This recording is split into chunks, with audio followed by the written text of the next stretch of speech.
Dia kata, wahai imam, ini bukan bidang kamu fiqh.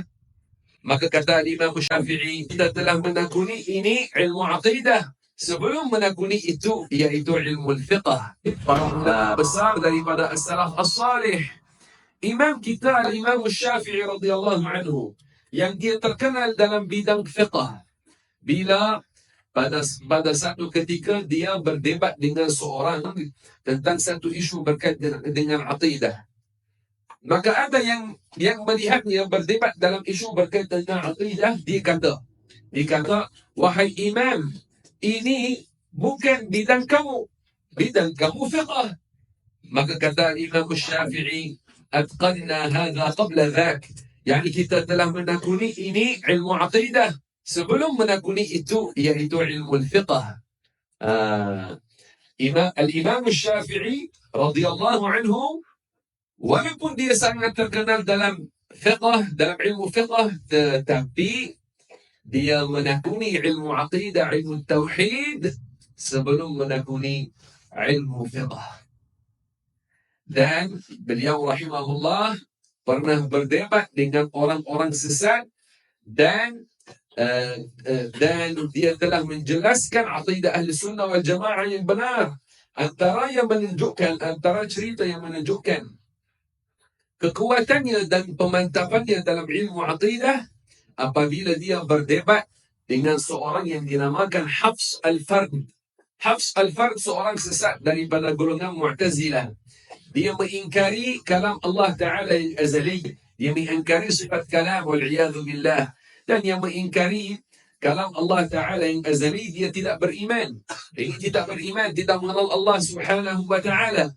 Maka dia datang ke sebuah majlis, ada di dalamnya Al-Imam Syafi'i. Imam Syafi'i ada dalam majlis itu, dan ada dua daripada para sahabat Imam Syafi'i. Ada majlis, mereka ada yang lain, dan ada Imam Syafi'i. Maka datang Hafiz, dia mahu bercakap atau berdebat tentang sifat al-kalam. Maka dia datang kepada salah satu daripada dua anak murid sahabat Syafi'i.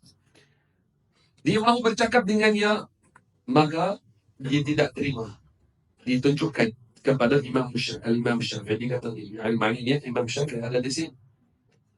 Maka kalau kita mahu orang daripada kita bercakap, imam kita yang bercakap, kerana dia ada di sini.